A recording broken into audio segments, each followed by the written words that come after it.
चलिए, chemistry with Ravi sir में एक बार फिर आपका स्वागत है, अभिनंदन है। आज हम लोग बात करेंगे परासरण दाब हेतु वान टॉप समीकरण। ठीक है, पेपर में पूछा जाता है। ठीक है, क्या पूछा जाएगा? परासरण दाब हेतु जो है वान टॉप समीकरण बताइए, और वान टॉप समीकरण की सहायता से परासरण दाब से आवासशील विलेय का आणविक द्रव्यमान कैसे ज्ञात करते हैं। मतलब इसमें हमको क्या करना है, एमबी ज्ञात करना पड़ेगा। ठीक है, तो देखिए परासरण दाब के बारे में आपको बता चुका हूं मैं, और परासरण दाब के बारे में जानते होंगे कि वान टॉप एक वैज्ञानिक था। वान टॉप एक वैज्ञानिक था जिन्होंने तनु विलयनों के लिए, किसके लिए बताया? तनु विलयनों के लिए। यहाँ पर आप लिखोगे वान टॉप नामक वैज्ञानिक ने तनु विलयनों के लिए एक समीकरण दिया है ना, जिसे हम लोग वान टॉप समीकरण कहते हैं। ये समीकरण बोलता है पाई बराबर क्या बोलता है, CRT। पाई बराबर क्या बोलता है, CRT, जहाँ C विलयन का मोलर सांद्रण है, R गैस का स्थिरांक जिसका मान अपन ले सकते हैं 0.0821, T क्या है आपका परम ताप है 293 केल्विन, मतलब 0 डिग्री सेंटीग्रेड ले सकते हैं। नहीं 293 बोल रहे हैं, मतलब 25 डिग्री सेंटीग्रेड। और निश्चित ताप पर किसी विलयन के लिए R और T दोनों क्या होते हैं भैया, कांस्टेंट। ये R और T क्या होते हैं, कांस्टेंट। जब कांस्टेंट हट जाएगा तो ये बराबर का साइन हट जाएगा और क्या हो जाएगा, प्रोपोर्शनल का साइन लग जाएगा। तो पाई प्रोपोर्शनल क्या हो जाएगा आपका C। तो इस आधार पर हम कह सकते हैं कि क्या कह सकते हैं, अर्थात यहाँ पर क्या लिखोगे, अर्थात किसी विलयन का जो परासरण दाब होता है, किसी विलयन को जो परासरण दाब होता है उसके मोलर सांद्रण के, है ना, विलयन के मोलर सांद्रण के क्या होता है, वो समानुपाती होता है। विलयन के मोलर सांद्रण के क्या होता है, समानुपाती होता है। चलिए यहाँ तक समझ में आ गया क्या? चलिए अब आपको जो है, अब आपको क्या करना है, परासरण दाब। ठीक है, इसको मिटा देता हूँ। अब इसके बाद क्या करना है अपन को, परासरण दाब हेतु क्या करना है अपन को, है ना, परासरण दाब हेतु परासरण दाब से आवासशील विलेय का अपन को क्या करना है, आणविक द्रव्यमान ज्ञात करना है। क्या करना है, आणविक द्रव्यमान ज्ञात करना है। हमें ज्ञात है, क्या ज्ञात है, हमें ज्ञात है, बताया था कि पाई बराबर क्या होता है, बताया था आप लोग को CRT। पाई बराबर क्या होता है, CRT। इसको आप लोग क्या करोगे, समीकरण 1 मान लो हमें, है ना। उसके बाद हमको ये पता है C बराबर क्या होता है, C क्या है एक प्रकार का,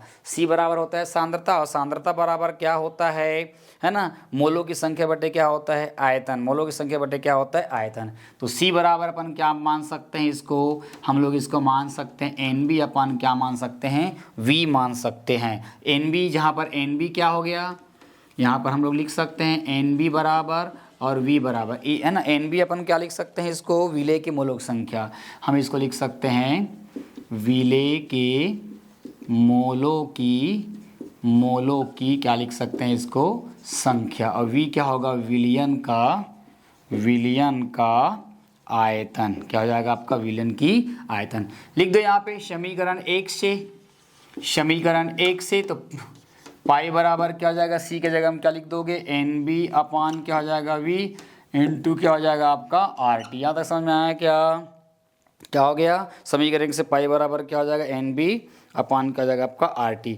अब यहाँ जो आपको जो समीकरण मिला हुआ है, विलेय की मोलों की संख्या है, विलयन का आयतन है, आपको मालूम चल गया। अब इसको हम लोग समीकरण क्या करते हैं, 2 मान लेते हैं।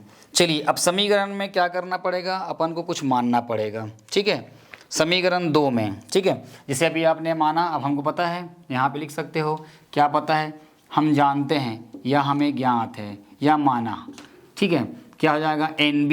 ये NB आप पढ़े होंगे, मोलों की संख्या बोल रहे हैं, तो मोलों की संख्या मतलब क्या होता है भैया, N बराबर क्या होता है, W अपान क्या होता है, M होता है। क्या होता है, W अपान क्या होता है, M हो जाता है। चलिए तो फिर क्या लिख देंगे, एक लिख देंगे आपको WB, है ना, WB हो जाएगा NB बराबर, या डायरेक्ट अपन क्या कर सकते हैं, NB बराबर WB अपान क्या हो जाएगा आपका, WB अपान क्या हो जाएगा आपका, MB हो जाएगा, इसके अकॉर्डिंग रे।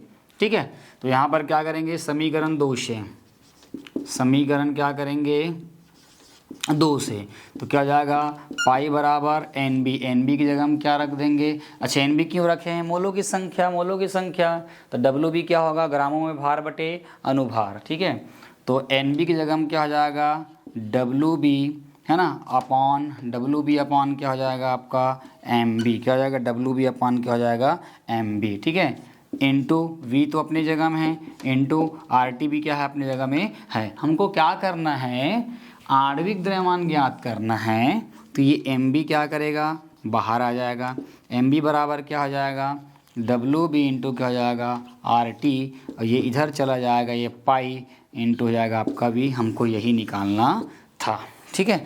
अब यहाँ से आपको निकाल लेना है, ठीक है।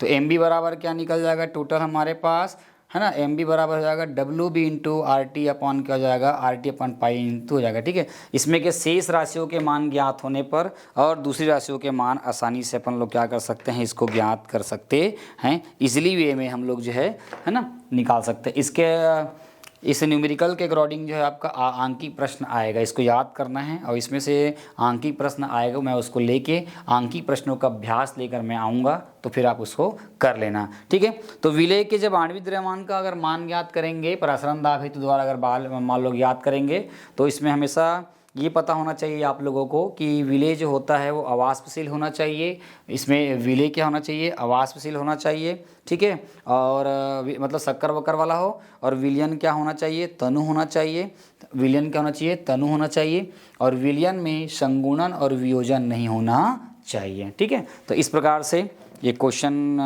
बहुत इंपॉर्टेंट है, इसको कर लीजिएगा, और इससे प्रश्न में पेपर में क्वेश्चन पूछा ही जाता है, ठीक है।